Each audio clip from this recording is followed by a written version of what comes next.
जरूरत कौन जरूरत के जरूरत कई जरूरत कौन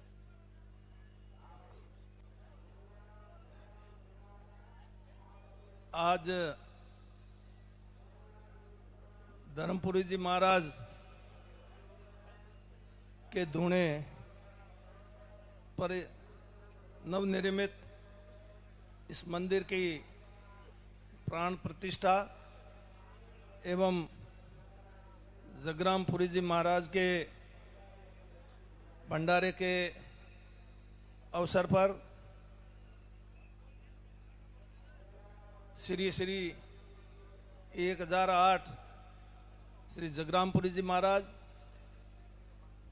श्री 1008 श्री प्रतापपुरी जी महाराज, श्री जगदीशपुरी जी महाराज, श्री शंकरपुरी जी महाराज, श्री मोटनाथ जी महाराज, मंच पर विराजमान सभी मठों के मठाधीशगण, उपस्थित अन्य सभी साधुगण, मेरे साथ आए पूर्व मंत्री हरीश जी चौधरी, विधायक पद्माराम जी, पूर्व विधायक लादूराम जी, आईजी साहब लाबूराम जी एवं मंच पर विराजमान अन्य सभी अतिथिगण, सामने विराजमान सभी बुजुर्गों, नौजवान साथियों, माताओं, बहनों, मैं बहुत ही अपने आप को सौभाग्यशाली मानता हूं कि आज ऐसे सुनहरे अवसर पर मैं भी आप लोगों के बीच में उपस्थित हो सका और इन साधु संतों का आशीर्वाद प्राप्त करने में कामयाब हुआ। हमारी विधानसभा चल रही थी,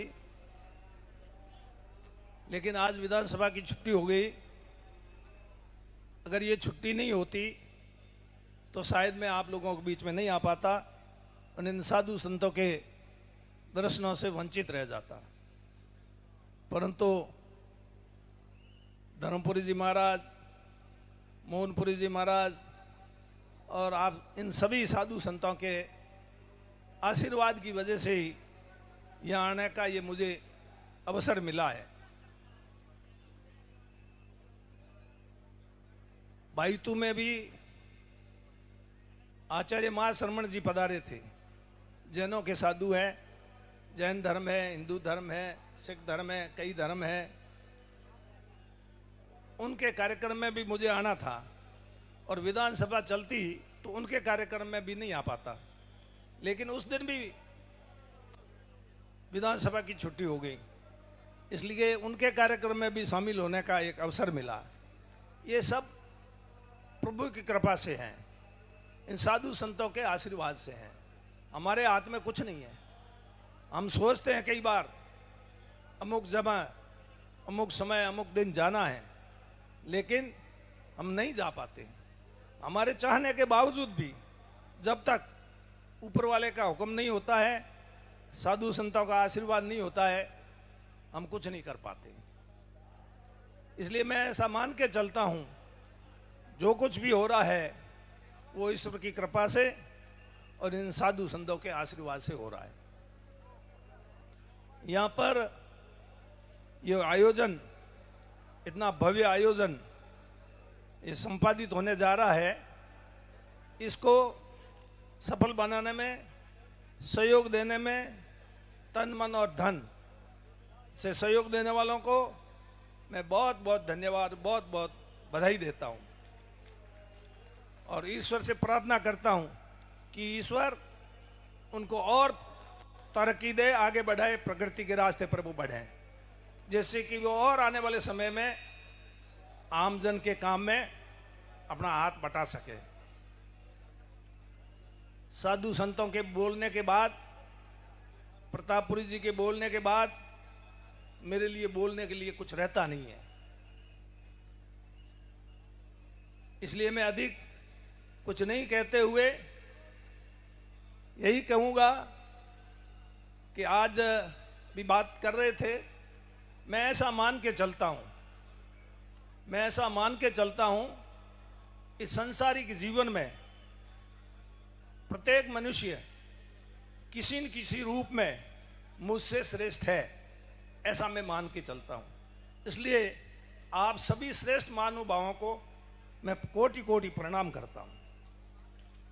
मैं बहुत ही साधारण परिवार से हूँ, मेरी कोई पृष्ठभूमि नहीं है, मेरा कोई इतिहास नहीं है, लेकिन ये ईश्वर की कृपा, साधु संतों का आशीर्वाद और जनता का आशीर्वाद की वजह से मैं आज आप लोगों के सामने यहाँ उपस्थित हूँ। जहाँ तक धर्म की बात है, सभी मानते हैं, सबकी धर्म में आस्था है, सबके देवी देवता हैं, कोई किसी में आस्था है, कोई किसी की किसी में आस्था है। और धर्मपुरी जी, मोहनपुरी जी के बारे में प्रतापपुरी जी ने सब बता दिया।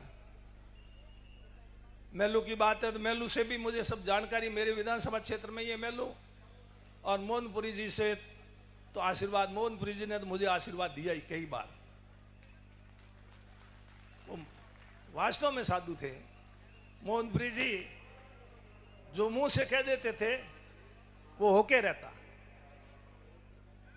इसलिए मोहनपुरी जी से लोग बहुत डरते थे कि ध्यान रखना मोहनपुरी जी का, कहीं कुछ कह नहीं दे। तो मैं भी डरता था मोहनपुरी जी से।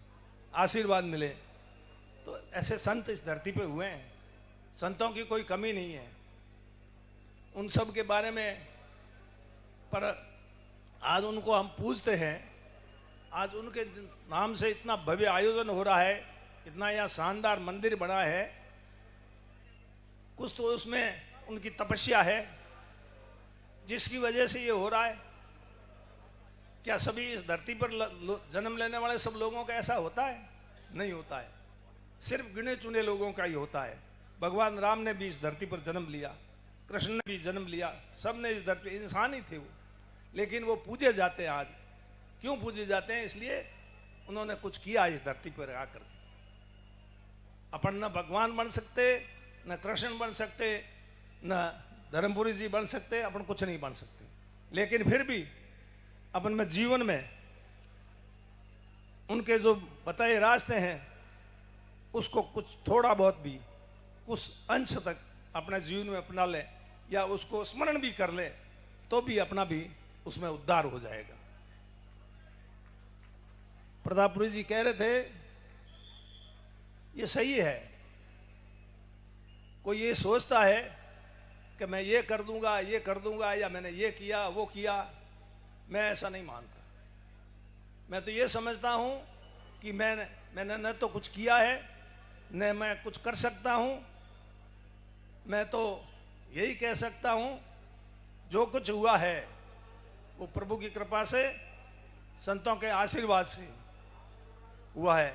मैं हमेशा इस बात के लिए सोचता रहता हूं कि मुझे जो इतनी बड़ी जिम्मेदारी दी है, इस जिम्मेदारी को कैसे ठीक से निभाएं।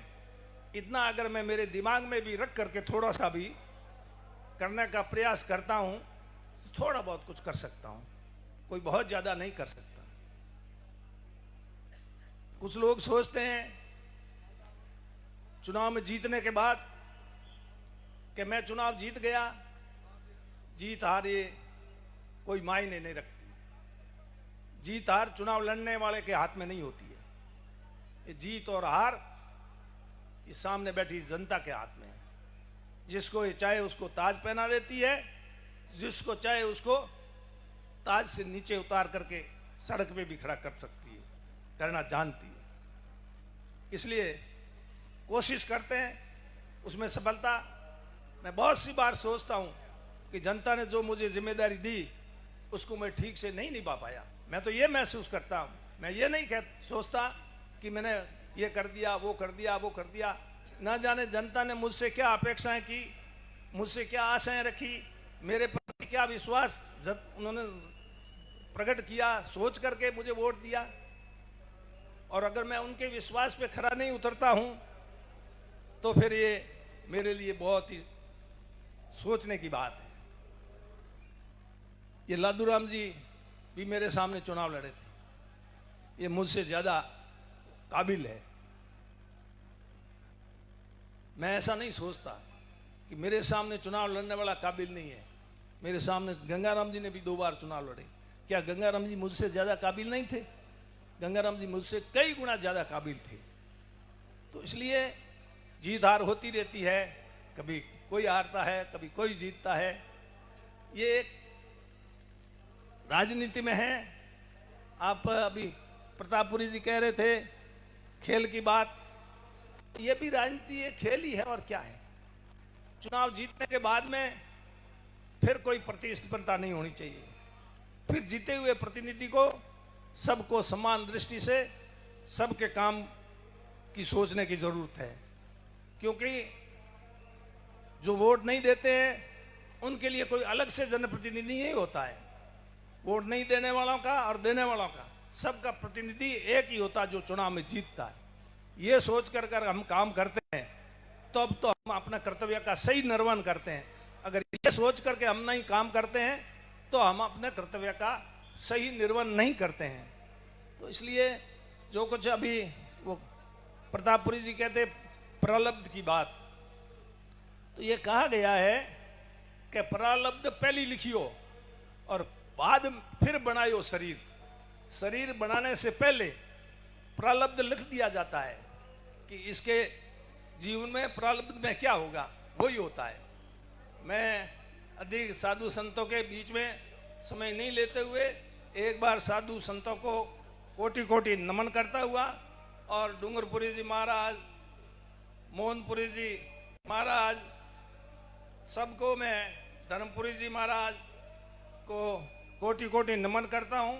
साधु संतों के चरणों में वंदन, और आप सबको कोटि कोटि नमन करता हुआ अपनी बात समाप्त करता हूँ। धन्यवाद। जय हिंद।